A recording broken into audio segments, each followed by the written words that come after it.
people who are able to learn from others are able to do more in leadership. Great leaders aren't just strong, they are also vulnerable. With me today is Moses Rutahigwa, who is the head of wealth and retail banking of Standard Chartered Bank, Botswana. Being rich is bad. You try poverty. You understand which of the two is better. So how do we navigate the expectations of how to be vulnerable alongside maintaining your authority? Vulnerability is admitting that I don't know everything. Not always right. But together we can build a decision. Great leaders aren't just strong, they are also vulnerable. In this episode, we are going to explore how embracing vulnerability builds authentic connection and catalyzes growth. With me today is Moses Rutahigwa, who is the head of wealth and retail banking of Standard Chartered Bank, Botswana.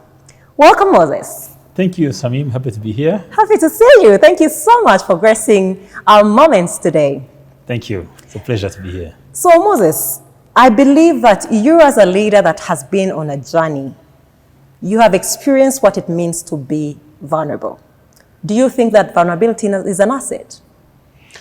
First, let me just share a brief background about me. Yeah. I've been 18 years into banking. Yes. Of those 18 years, around 10 of those have been at executive leadership. And I believe that over the last 15 years or so, I have understood what vulnerability means and what it is. In a good way or bad way?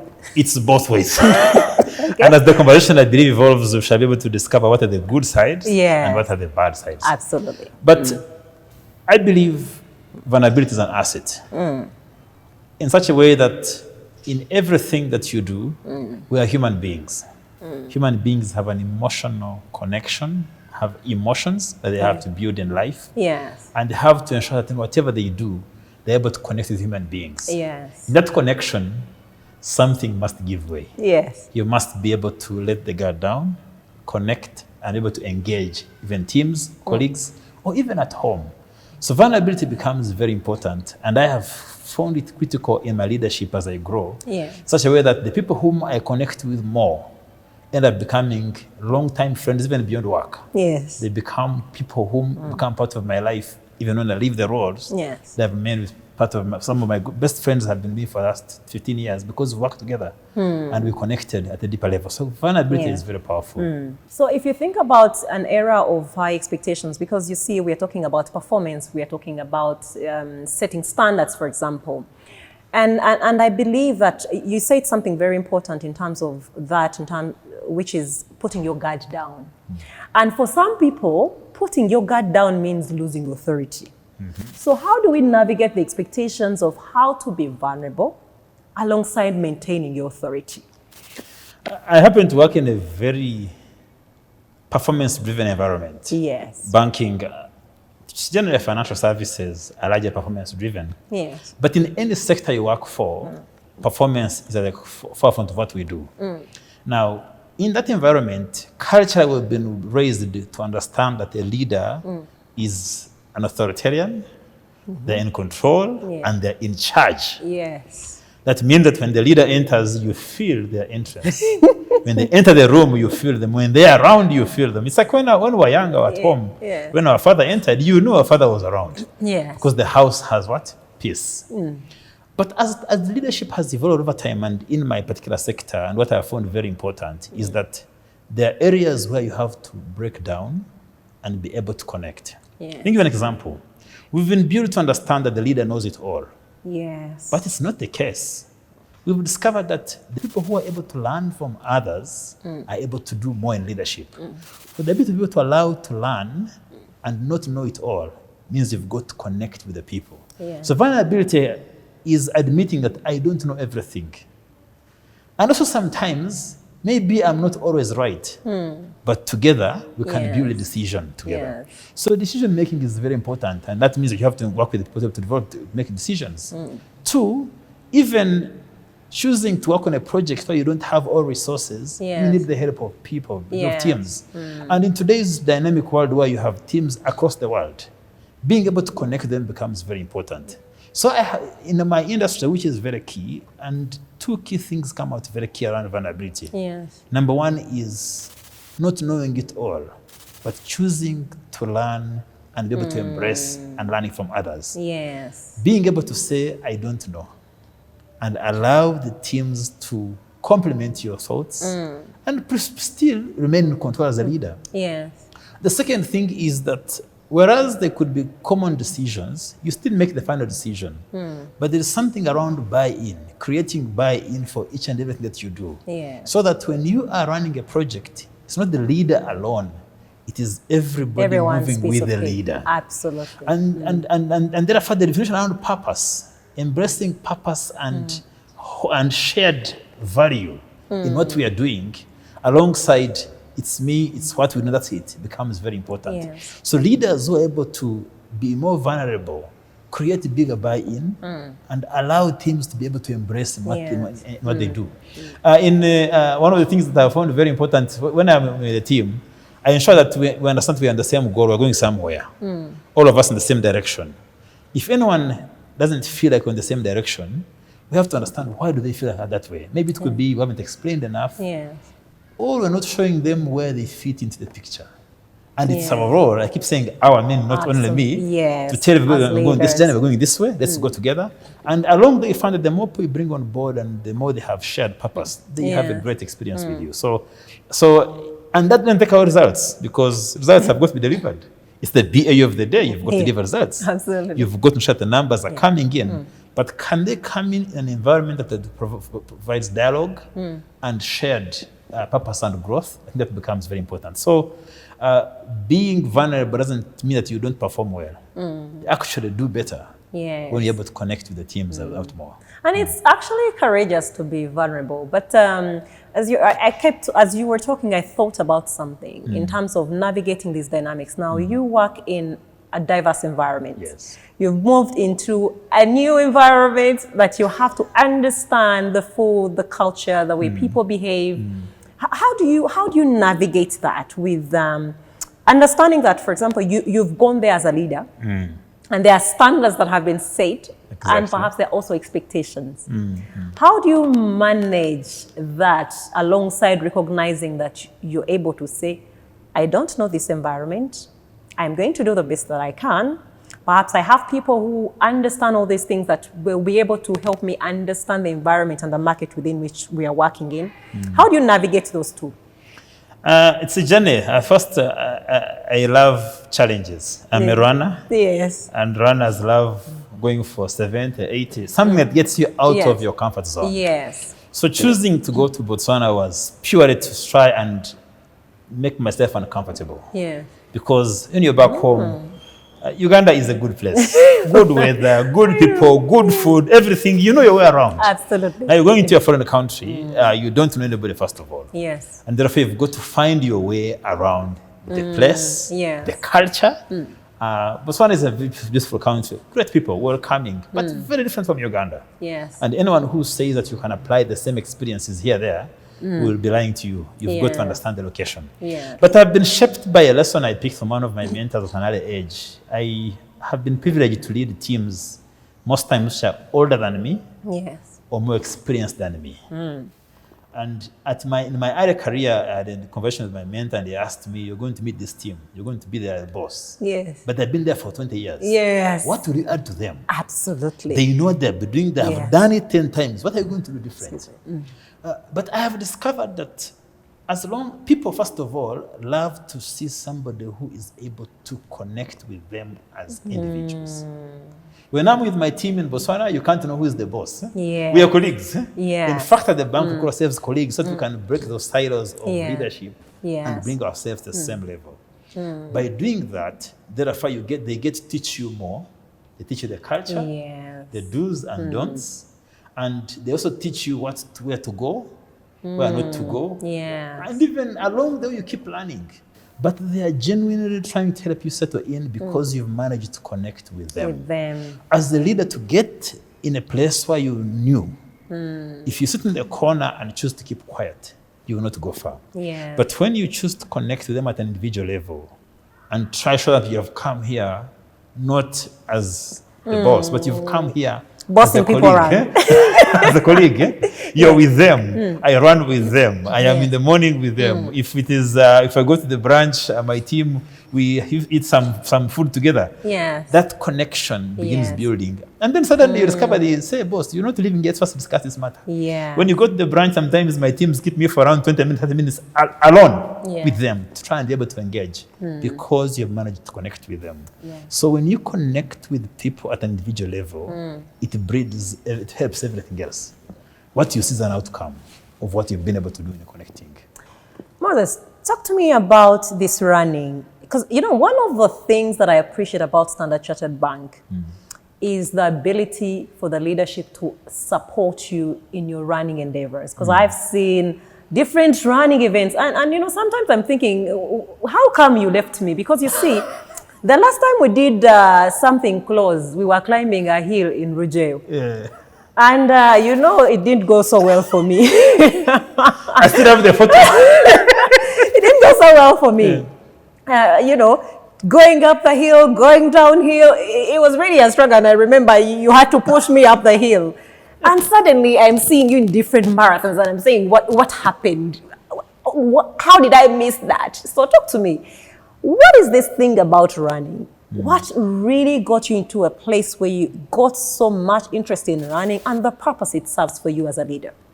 And that's very interesting. If you ask my father that your son is a runner, he was, that's not my son. The one I gave birth to does not run. Because I've been running for around, it's coming out 4 years only. But I've been privileged to possibly do something over and above what many people would have done. Yes. Run so many long distances and including completing 2 comrade marathons, which are now 90 kilometers. If I look back 3 years ago, 4 years ago, this journey begins with a colleague of mine whom one day we went for a workshop and invited me to just come and do a walk together, a run together. It was 5 kilometers. I came back panting. I was about to die. The way I was at jail. Possibly even worse. In the next, after a week, 2 weeks later, we had another trip to Cape Town as a whole group, as part of the SEA apprenticeship program. Yes. And the team also invited me for the second time. Come and let's do walks on that coast in Cape Town. It's very beautiful. Yeah. Day 1, day 2, day 3. 4 days we came back home. They had planted the seed. I kept on going on my own. Then I got to know Robert Kabshenga and the team. Yes. We became a school, and the rest is history. Yes. But I learned 2 things that I believe that have kept me running for long. Yes. The first thing is the test of human resilience that you don't know you have inside of you. And which is powerful for every leader, because tough times will come. Absolutely. We've seen photos we don't want to share sometimes. You see beyond the climbing and holding the flags. We have those when we are down, when the muscles have cramped and when you can no longer be able to stand your own, but you discover there's something left within you that can be able to push to another level. Yes. And the second thing is the community that you get to be part of. I know so many people around the world because of running. And even back home, I can't go to a place and get stuck.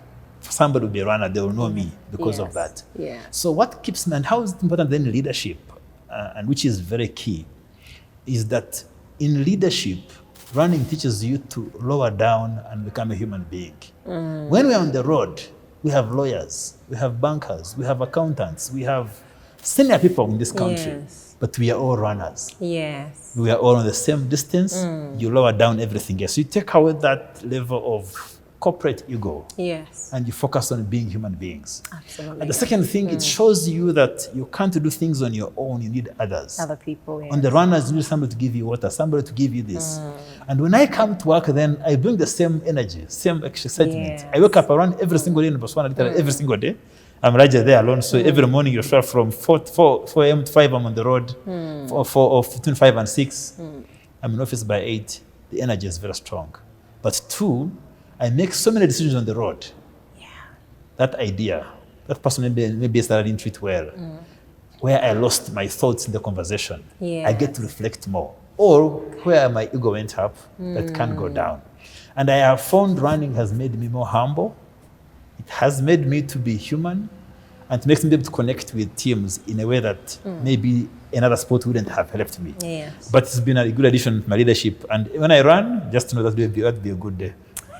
You know, you mentioned something very, very interesting. And I know that we've had also conversations around things that challenge us and what they teach us. And I remember there was a documentary, I actually watched it yesterday on Bloomberg. It was about Nike, and they were talking about how Nike was able to make extra sales based on showing the emotional exposure of the runners. So rather than tell you how good the shoe is, they are showing you people, you know, the photos you don't want to show us, people almost collapsing, you know. And it tells you something that people connect with you when you don't even have to say it, just show me what it is. And when you talk about the grit in that and what it teaches you as a leader, I remember, and I was asking myself, okay, Shamim, what is the situation that you've been in that has got you to maybe some of the things that you've achieved?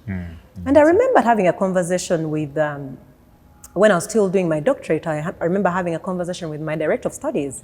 I was supposed to turn up for my assessment. And honestly, that time I was, you know, one of those days when you sit on the computer, the whole day you've written 3 paragraphs, actually 3 lines, not even a full paragraph. And then for some reason you walk away and then come back the following day and you write all day. So I think that for us as leaders, there are situations that we are in where we are determined to achieve irrespective of how we feel. So it's not really about how we feel, but the determination of the reason why we are doing what we're doing and why we set up to get into those places. So a lot of us have been in situations of vulnerability.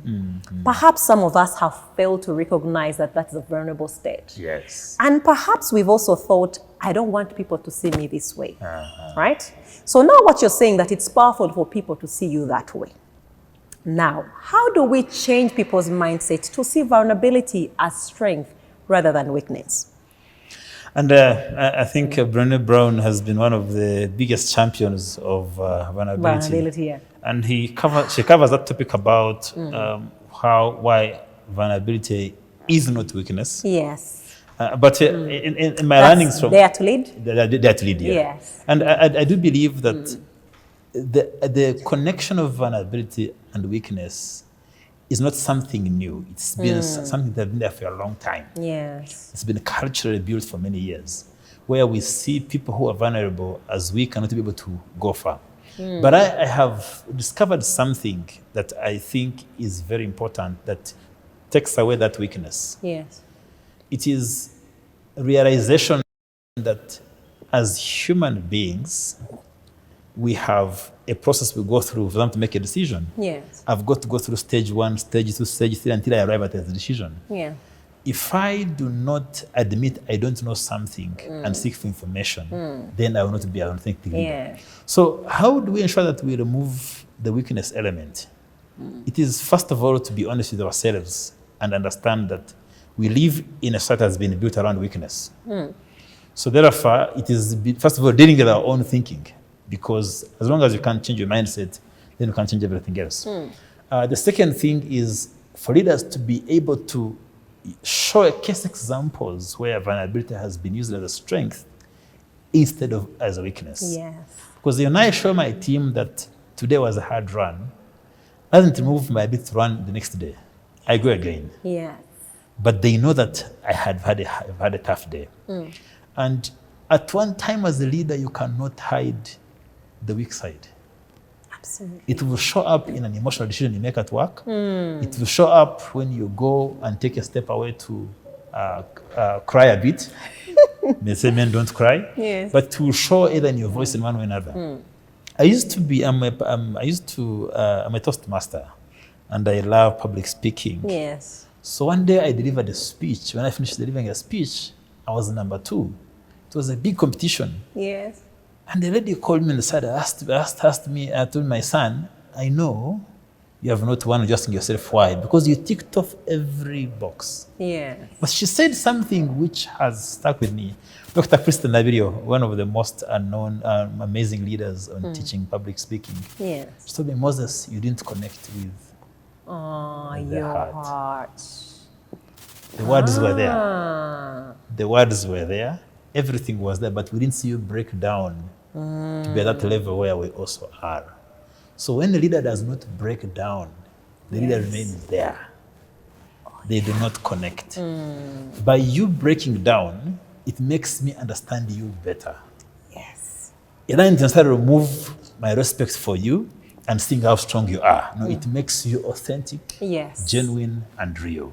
So by leaders embracing vulnerability as a tool and showing that there's a real human being, it takes away the weakness and never makes them weak. In fact, it makes them stronger and gives them real relevance for the people they lead and for those whom they are part of in families, wherever you go in life. So that connection is very powerful. Wow. So in one of the interviews, we were talking about some of the fears of AI. Yes. And our guest said that the fear is that this AI will get emotional.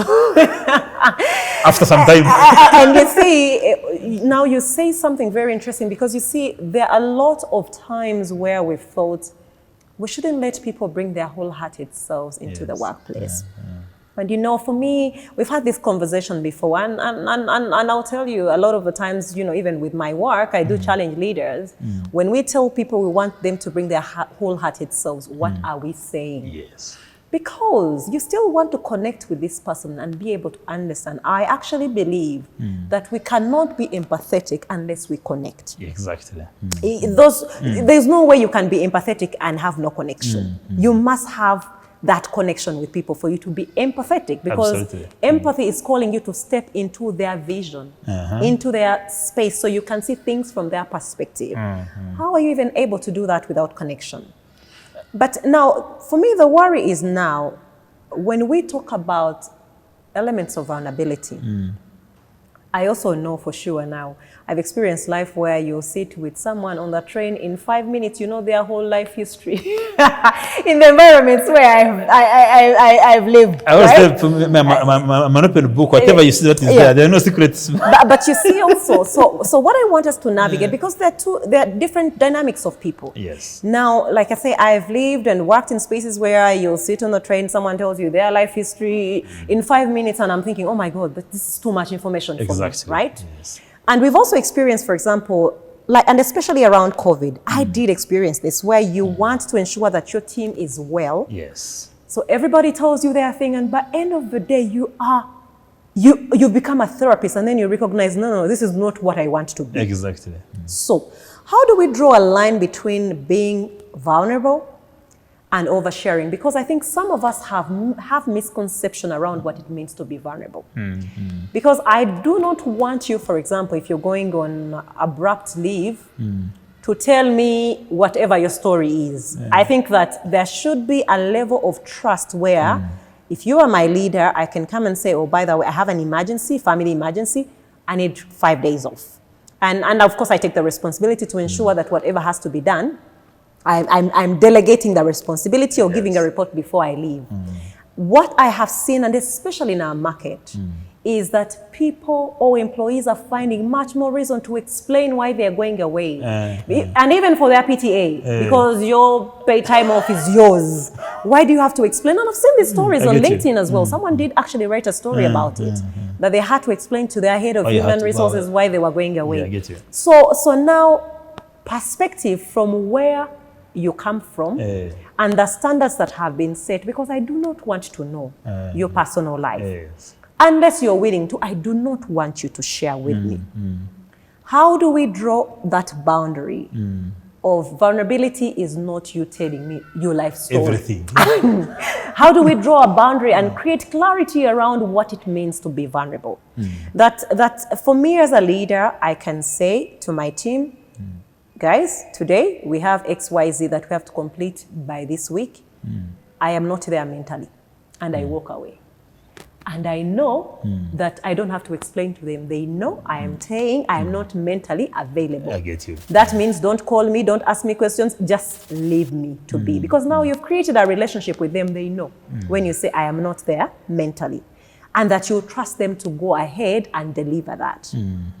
How do we ensure? Because you see, when we overshare, it strips off other people's dignity. I get you. And I tell you that for me, I find myself in a very special position in terms of my work, that I get to hear these stories in organizations. But I also know that I have a responsibility to support teams to learn how to do better. Because some people do not know, and we need to go back to the basics. So recognizing, getting leaders to recognize that, when people overshare or you've created a situation, either cautiously or uncautiously, that they have to explain what is happening, strips them of their dignity.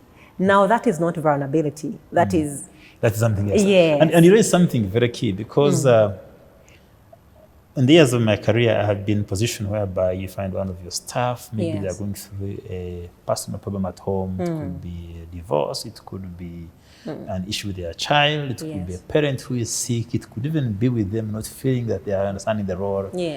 The issues are various. It could be whereby I am indebted and I can't even focus. And I have always been driven by two things. Number one is that staff comes to work whole. They come with their child or their mother, their father, their brother, themselves, and everything. So it is not easy to strip off one of them. And when your brother is unwell, you cannot focus. It is teaching them how to navigate that complexity and still remain focused. But also being cognizant that when I say I'm going to visit my brother, let me go to the hospital, let me go for this, I won't have to do it several times, but also I don't have to explain myself too much. But also too is I've always told my team that I manage adults. Anyone in my workplace is above 18. This above 21. At my level, being most senior, I find maybe I'm more above, maybe above 30. So I've always tell them, adults govern themselves. If you want to go for a leave, just simply know that there's a proper handover. You know what we have timed up. Systems in place. You know what we have timed up. We know what we have coming up. We have meeting coming up. You know when to do the right handover.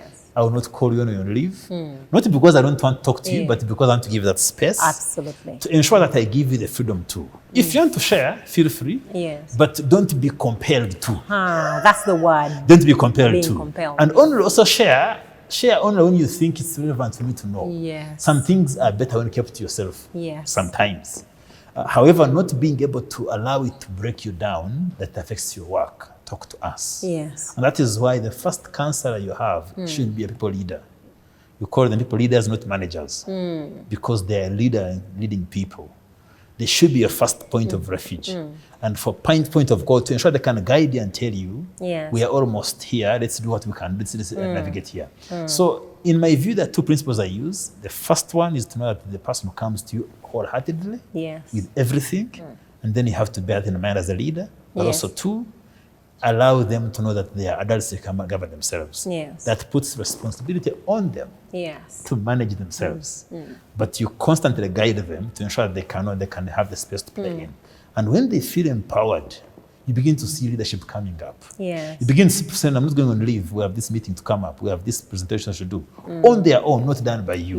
And they plan their breaks at the right time. When they have an emergency, they know they will let you know at the right time, and they want to be under pressure as if they made a mistake, and they'll be comfortable to share with you something's wrong. There's a level of trust established. There's a level of trust established, but also to the level of confidence that you understand them without giving too much detail. And also I think my final one is to try and limit staff from to balance work and personal life. That it's a delicate balance, but very important to ensure that you can draw the line, because the business is a business.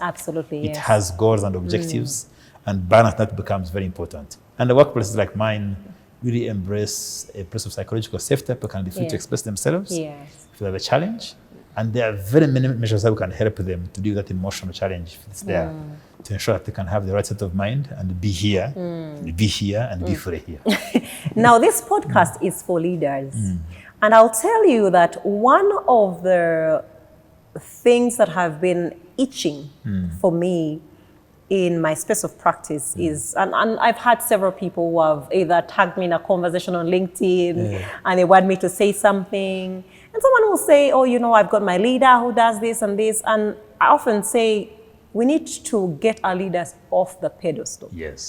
And I think that is the challenge that is happening in organizations today. When you are a director of XYZ, people fail to see you as a human. You're a human being who has faults, who have challenges, who has aspirations. You are bound to make mistakes. Maybe, can we say you have not also portrayed yourself as human? There are two. I like that. There are two ways around it. I like that. Yes, And I think actually what you're saying is right. Because a lot of the times, and we've had these conversations that, the higher you go, the lonelier it becomes, right? Yeah. But it doesn't have to be that lonely because you see, at the end of the day, when you lead people, you must be able to connect, right? Exactly. And that's, conversation around vulnerability, being able to connect with your teams. There are leaders who have exposed themselves as, what was the word you said? As angels. Eh? So now people hold you in high places. They set expectations for you without your knowledge. So that day you fault, they say, how about you? But now we want to make sure that even us leaders recognize and know that as we set the bar for ourselves or standards for ourselves, people know that we are going to make mistakes. We are bound to make mistakes at any one point. Exactly. There will be one day where it will be a bad day. The difference is that I am much more aware. There will be a bad day that might not give me the me I know. But I perhaps feel it and control myself. And so the people we lead ought to be aware that we are not all that. Okay, we are all that, but we are not all that. But I think mistakes are different. Yes. I always talk about intelligent mistakes. There are three kinds of mistakes. Yes. There is intelligent mistakes. Yes. Preventable and complex. Yes. Preventable is a leader, it's your responsibility to do something. You didn't do it. If it is to review the team, give them objectives, it's May, there are no objectives. That's preventable, honestly. Of course. Complex, you're in the middle of the year and they announced a change in the structure, things changed. That's a complex. Yeah. But intelligent, when you say that this year we're going to change the way we do assessments. Yes. We move on maybe from setting goals to periodic quarterly runs, something of the kind. That way then as a leader, the people will know that the different models of mistakes you're making are avoided. But what's important as leaders, because we are human, leading with a human spirit becomes important. Yes. And therefore, in everything that we are doing, always tell people I am human. Yes. Sometimes remind them that I make mistakes. Yes. And I may make a mistake. When I'm making a decision, I always use instinct. But in instinct, there is something very powerful. Be able to question my assumptions to ensure that if I don't know something, I have gone seek for advice. Absolutely. I have various options on the table. And even as a team, the team has proposed the 3 possible options. Yes. And maybe I can choose one. But if I have one choice and that's it, the chances of making mistakes most times are so many. If I want to have candidates to hire, I have 3 to 4 of them, I can look around and I know. Then I ask the team, what were your thoughts on the 4? This one was number 1, number 2, number 3. For these reasons. Yes. My instinct may pick number 3 over number 1. Yes. But I still have compared their various options. Their feedback here. So if I make a mistake, at least I had make a mistake which was intelligent. Yes. Because I considered their views, I added in their ideas. Yes. So as leaders, but when we embrace being humble and vulnerable, we then ensure that our mistakes can be taken with a different pinch of salt. Than if it was just simply saying, I've hired somebody and that's it. Yeah, so we need to, so that means then we need to allow people to participate. Because you see, there are also organizations where people are silent. Yes. You ask them for questions, because you never listen to their suggestions, they all say, no, your option will do. And they can't be silent. They can. But I want us to reflect on, for you as an individual, has there been a moment of vulnerability that has shaped your leadership style? So many. So many. I always remember one time I left the bank at 2 a.m. in the night. Wow. 2 a.m. is one of my staff had made a mistake and had shredded a check of a customer. And wanted to go to pick the shredder to construct piece by piece to know who was being paid. Piece by piece. Yes. Because if you make a mistake in the morning, the pieces are thrown away. you have nothing to do. Yes. But sitting together, and by then I was working in Chikubo downtown. 2 a.m. is very even safe. But why do I talk about that scenario? It showed me that all of us have moments when you can be angry, but you've got to allow to relax and stay calm. Absolutely. And to ensure that then you focus on dealing with the problem instead of the people. Blame gaming. We finish the process and we all learn from the process. Now that is it. And throughout my career, I've had so many cases. Sometimes when you go back, either you are made vulnerable by how the team has done something good, that you feel like sometimes when you're speaking the voice The tear normally comes out. They bring you a flower. Because you can't take things. But also too is when you think what couldn't work, worked. Yes. And I think one of my most toughest moments was during COVID. We lost 2 staff in 1 month, had several challenges at the business in 1 month. And at one time I remember standing like this and looking at the place and asking myself, why? One of my colleagues came and asked me, Moses, this too shall end. Yes. And I kept on looking ahead, but the person had said something to me. Yes. That, stay calm, my leader. Yeah. We are fighting this battle together. Yes. By the time we ended 2021, from June to December, a whole shift had happened in our business. But that word from my colleague remains in my mind. Echoing, yes. This too shall what? Shall pass. Yeah. We are in this together. And most times as leaders, we also get into tough times. Yes. When you can't understand what's going on. There are many of those times. There are many of those times. And sometimes you need the voice of the staff to tell you, it's possible. And I have been there several times. So there are many scenarios. It could be one of the scenarios I talked about when you're trying to look for an issue, wouldn't identify which customer is being paid. It could be this one of the business having some challenges, losing some of our core staff. And if you ask me, one of the most painful parts as a leader is losing a staff.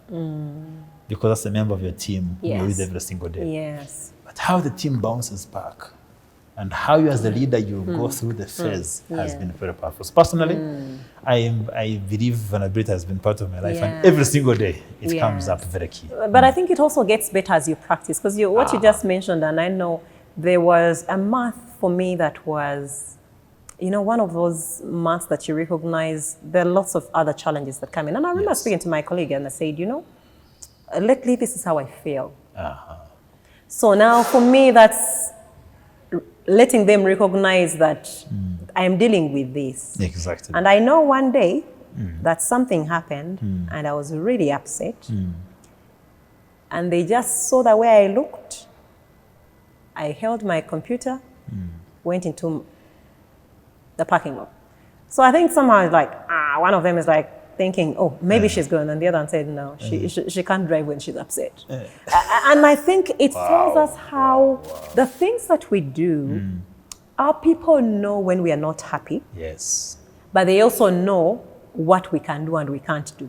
Because we have trained them in how we show up. She can't drive. Absolutely. Because that's one of those things of, no, I can't, I really can't drive. But she must be in her car seated.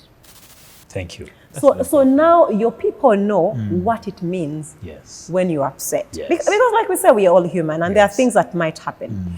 But I want us to then look into, when we are thinking about vulnerability, in the moment where you have to make decisions, but there is uncertainty, how do you navigate that relationship between being vulnerable and making sure that you can make a decision? Because your decision either might break or build. How do we navigate that relationship? And I think leadership tests you on making decisions in the midst of uncertainty. Yes. It could be the business decision you're making about where your business is going. It could be the new strategy.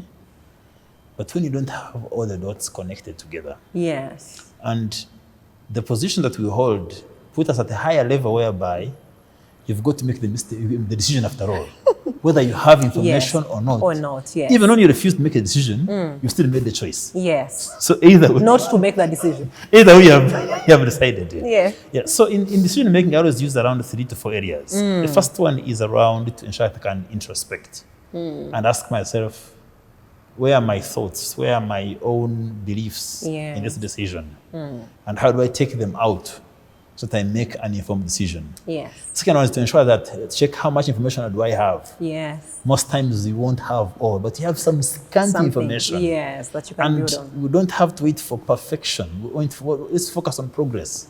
Yes. So if we can get 3-4 pieces connect, they begin to give us a direction. And I've always known that the data does not lie. Yes. If you see 4 numbers, maybe the 5th one may be confirming them. Yes. But won't completely differ most times. Yes. The third thing I always do is try and create as many options as possible. Sometimes I have ideas and give the team to come and brainstorm and add more ideas. And sometimes not so many. It could be 3 people go and think about this, come back with the position. Yeah. Because sometimes in a bigger group you don't get ideas. And then the fourth one is to ensure by all means to make a decision at one time. Move ahead. Yes. To ensure that you make a decision and move ahead so that you don't stay in analysis paralysis. Absolutely. It confuses everyone. Exactly. Yes. And finally is that to be able to own the decision you make. If it goes wrong, own it goes right. I think that's a huge challenge for a lot of leaders. Yes. And I like that you mention it because you see now when we talk about the culture and why then people become, that environment of lack of psychological safety then crops in because you are a leader who doesn't stick to your word. I think you're now challenging us to be people who hold on to, okay, I made the wrong decision. These are the repercussions. Let's learn from this. But how many people do you think have that? And recently I was at my workplace and our group CEO was speaking to a few of our leaders. Yes. And they said something which got me. It says, people who have authority and don't make decisions are actually performing a gross act of misconduct. Absolutely. You have the authority to make a decision, but you don't make the decision. So then, why do people not make decisions? Because of the ownership and the ability to embrace the mistakes. They don't want to be accountable. They don't have to be accountable. And accountability is the biggest challenge. But I do believe leaders who are vulnerable, they admit and understand that there will be mistakes, but there'll be a process of identifying and possibly even rewarding for mistakes. Yes. In fact, I asked my team to make a sample. If you're going to run a campaign, I give them a bill and say maybe $10,000. You go and run. Yeah. Meet the following checks which are required. Come back. If it works, no problem. Doesn't work, let's go and learn from it. So the teams are free to keep trying very many things. And because along the way, in retail, you don't try one thing, you try 10. You have to try 7. Along the way, one of the 10 works.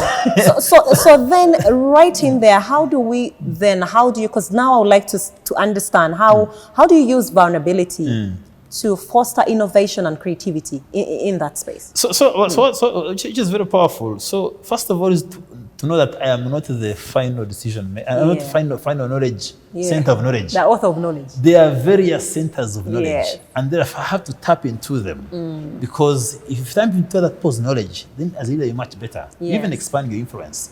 So I always ensure that my teams are free to bring in as many ideas as possible.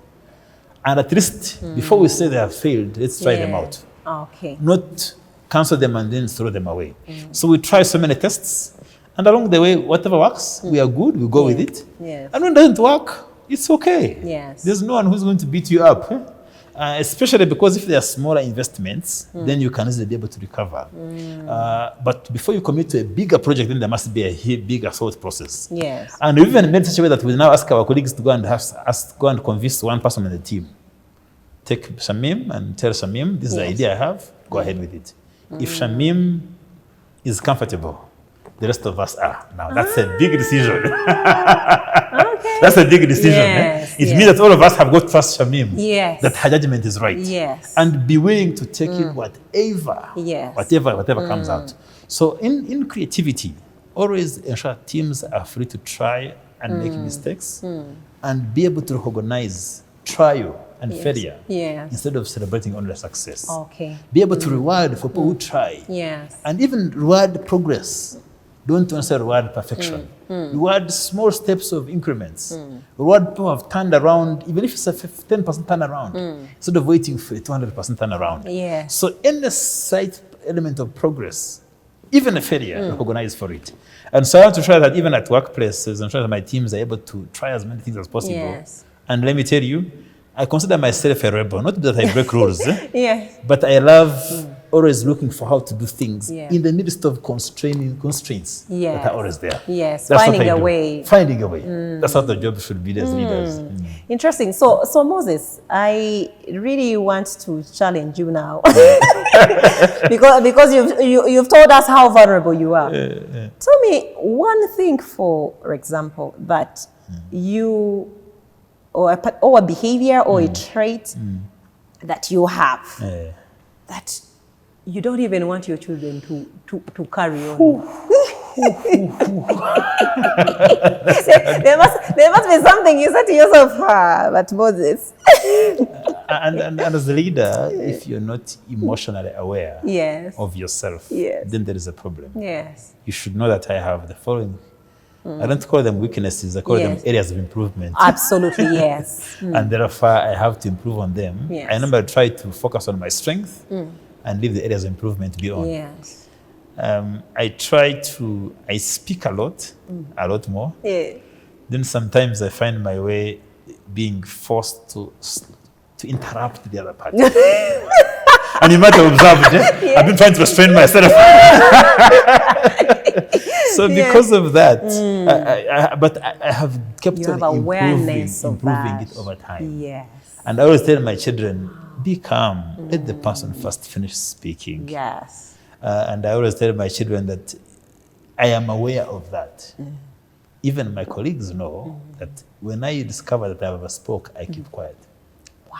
To allow the room to participate. And try and get ideas. When you see me keep quiet, just know I've talked a lot and I feel like, no, pause.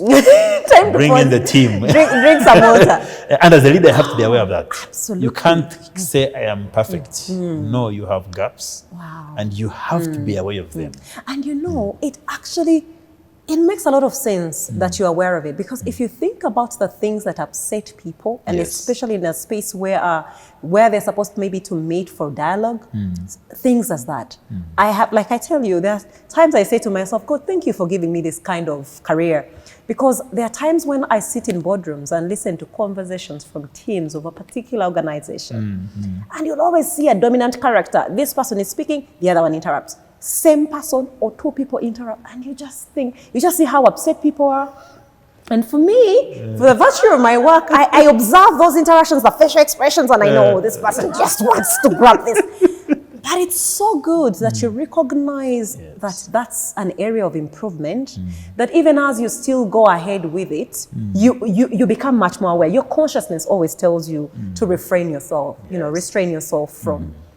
Wow. And the environments, when it comes in handy. Yes. There are communities, some of our cultures where people speak a lot. Yes. And therefore, if you keep quiet, you may never speak. Yes. You've got to come in somewhere along the way. You get it. Remind them that you're present. That you're there. Yes. Yeah, so you have to know when to use it. Yes. But in a normal conversation, know how to tame it, which is very important. Wow. Yeah. So being aware is very key.